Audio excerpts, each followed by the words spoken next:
नमस्कार, मी प्रीती. मी मराठी लाईव्हच्या prime time मध्ये तुम्हा सर्वांचं खूप स्वागत. शिवसेना आमदार अपात्रता प्रकरणाचा निकाल लागला. विधानसभा अध्यक्ष राहुल नार्वेकर यांनी दोन्ही गटाच्या आमदारांना पात्र ठरवलं. त्याचबरोबर शिंदे गट हीच शिवसेना असल्याचं म्हटलं.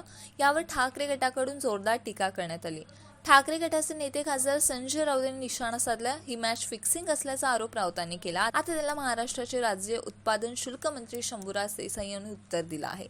जर ही मॅच फिक्सिंग असती तर ठाकरे गटाच्या 14 आमदारांनाही अपात्र ठरवलं गेलं असतं, असं शंभूराज देसाई म्हणाले. विधानसभा अध्यक्ष राहुल नार्वेकर यांनी शिवसेनेसंदर्भात बुधवारी निकाल दिला.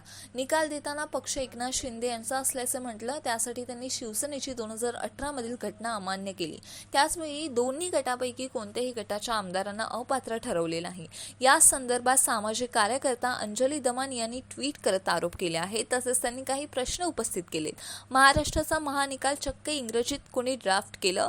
सुप्रीम कोर्टाच्या तुषार मेहतांनी असे प्रश्न त्यांनी उपस्थित केले. T20 वर्ल्ड कप 2024 स्पर्धा 1 जून पासून सुरू होणार असून अमेरिका आणि वेस्ट इंडिजमध्ये या स्पर्धेचं आयोजन करण्यात आलं आहे. या स्पर्धेच्या दृष्टीने रोहित शर्मा आणि विराट कोहली यांचंही T20 मध्ये कमबॅक झालं आहे. ऋषभ पंत गेल्या वर्षभरापासून क्रिकेटपासून दूर आहे. अपघातात जखमी झाल्यानंतर त्यांच्या गुडघ्यावर शस्त्रक्रिया करण्यात आली होती. त्यानंतर NCA मध्ये रिकव्हरीसाठी त्यांनी बऱ्यापैकी घाम गाळला.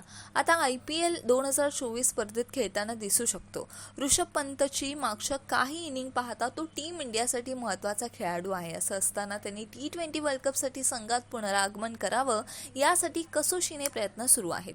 माजी क्रिकेटपटू सुनील गावस्कर यांनी ऋषभ पंतबाबत आपलं मत व्यक्त केलं आहे. वर्ल्ड कप संघात ऋषभ पंतची गरज असल्याचं त्यांनी म्हटलं आहे.